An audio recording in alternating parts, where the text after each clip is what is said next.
Iman itu tidak menunggu sampai semuanya jelas. Iman itu melangkah dan di tengah jalan melihat berkat, melihat mujizat.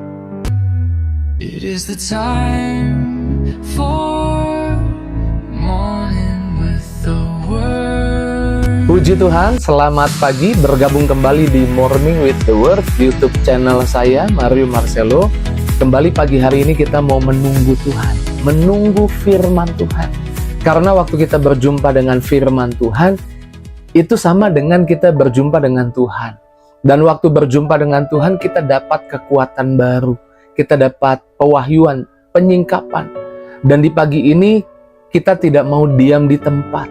Karena dunia ini terus berjalan tanpa menunggu kita. Kita mau melangkah bersama Tuhan. Kita mau melangkah bersama firman Tuhan. Kalau hari ini mungkin kita jenuh, kita lelah, biarlah setiap kita kembali dengar firman Tuhan dan biar firman itu membakar lagi semangat kita. Biar firman itu memperbaharui kita. Karena kita tidak dipanggil untuk rata-rata. Kita dipanggil untuk jadi agen perubahannya Tuhan. Kita dipanggil untuk jadi terang. Kita dipanggil untuk jadi garam yang mencegah kebusukan di sekitar kita. Karena di pagi hari ini, saya percaya firman Tuhan akan menyemangati kita kembali. Yang seringkali buat kita tidak melangkah, diam di tempat, jenuh, capek, lelah.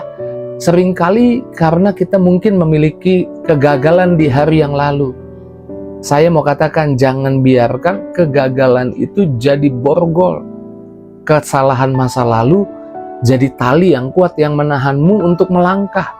Karena kalau engkau diam di tempat, engkau tidak melangkah, di sana engkau tidak menemukan berkat Tuhan, tidak menemukan mujizat yang dari Tuhan. Paulus berkata, saudara-saudara, dalam Filipi 3 ayat 13, saudara-saudara, aku sendiri tidak menganggap bahwa aku telah menangkapnya, tetapi ini yang kulakukan, aku melupakan apa yang telah di belakangku dan mengarahkan diri kepada apa yang di hadapanku. Paulus bilang, aku melupakan apa yang di belakangku. Coba bayangkan kalau Paulus ingat-ingat kesalahan dia, apa yang dia anggap baik, dulu ternyata itu salah. Bahkan dia pembunuh para penginjil, termasuk Stefanus ketika dirajam, Paulus ada di situ. Namanya masih Saulus. Bayangkan kalau dia mengingat-ingat kesalahan masa lalu, mengingat-ingat apa yang terjadi di hari yang lalu. Mungkin dia tidak melangkah dan jadi penulis 2/3 kitab perjanjian baru. Mungkin kita tidak menikmati hikmat Tuhan melalui tulisan Paulus. Tapi Paulus bilang, aku melupakan apa yang di belakang.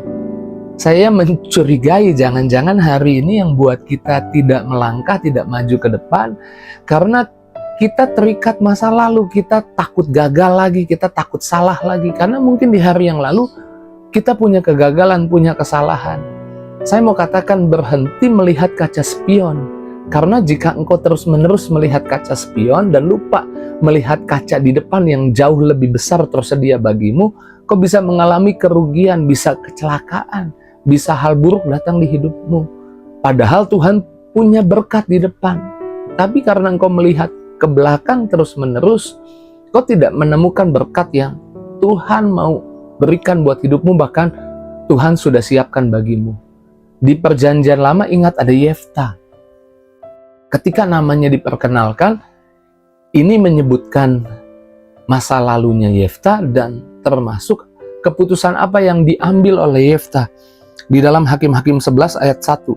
Adapun Yefta orang Gilead itu adalah seorang pahlawan yang gagah perkasa. Nah, ini saya percaya bagian ini adalah apa yang Yefta lakukan. Tetapi ia anak seorang perempuan sundal. Ayah Yefta ialah Gilead. Ia anak perempuan sundal. Itu latar belakang keluarganya. Bayangkan kalau Yefta terus melihat latar belakang keluarganya, merasa tidak layak, merasa bahwa bukan orang yang baik, bukan orang yang bisa dipakai Tuhan untuk membuat kemenangan bagi Israel. Bayangkan kalau Yefta terus mengikat dirinya dengan apa yang jadi latar belakang atau masa lalunya, bahwa ibunya perempuan Sunda. Saya percaya mungkin cerita Yefta tidak masuk di Alkitab. Tapi Yefta ketika Israel butuh pahlawan, Yefta tampil. Yefta maju dan Yefta memenangkan banyak peperangan. Bersama Tuhan, Yefta melupakan yang di belakang tapi mengarahkan pandangannya untuk kemenangan yang Tuhan sudah siapkan buat dia di depan. Jadi hari ini saya mau katakan buat setiap kita, mungkin ada di antara kita yang tidak melangkah karena kita terikat masa lalu kita, terikat hari yang lalu di hidup kita. Pagi ini saya mau katakan, lupakan yang di belakang. Yang di belakang sudah lewat, Tuhan sudah ampuni, Tuhan tahu kekuranganmu, kelemahanmu, kecerobohan, kelalaianmu dalam level rohanimu di hari itu, di hari yang di belakang. Tapi hari ini kau punya level rohani yang naik dan tidak tetap sama seperti waktu di belakang. Jadi naik, melangkah, dan ambil berkat yang Tuhan sediakan bukan di belakang tapi di depan. Jangan tinggal diam. Tadi saya bilang dunia ini terus berputar tanpa menunggu kita. Jangan diam saja, bangkit dari kemalasanmu. Lakukan sesuatu. Baca Alkitab, berdoa, melangkah, dan lihat Tuhan akan memberkati hidupmu. Lalu yang berikutnya, jangan tunggu semuanya pulih baru saya melangkah. Ini motivasi yang salah. Kalau semuanya beres, saya akan melangkah. Kalau semuanya sudah selesai, saya akan melakukan yang baru, yang terbaik. Iman itu tidak menunggu sampai semuanya jelas. Iman itu melangkah dan di tengah jalan melihat berkat, melihat mujizat. Pagi ini jangan tunggu semuanya beres, semuanya pulih baru engkau melangkah. Lakukan apa yang bisa engkau lakukan. Ingat ketika bangsa Israel diperintah Tuhan untuk menyeberang sungai Yordan. Mereka tidak menunggu sungai Yordan airnya surut. Karena waktu perintah itu datang, air sungai Yordan sedang meluap. Nanti kalau kita baca ada di Yosua 3 ayat 7 sampai 17. Di sana ada kisahnya. Yosua 3 ayat 7 sampai 17. Waktu mereka mau menyeberang, mendapat perintah dari Tuhan untuk menyeberang, air sungai Yordan meluap. Dan mereka tidak disuruh tunggu oleh Tuhan sampai airnya surut. Tapi mereka disuruh melangkah. Dan bayangkan mereka melangkah menyeberangi sungai Yordan. Bangsa ini bukan bangsa yang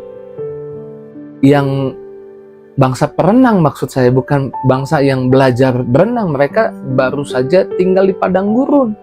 Dan mereka mungkin tidak menemukan sungai di padang gurun. Mereka tidak pintar berenang. Tapi Tuhan suruh menyeberang air sungai yang sedang banjir, yang sedang meluap.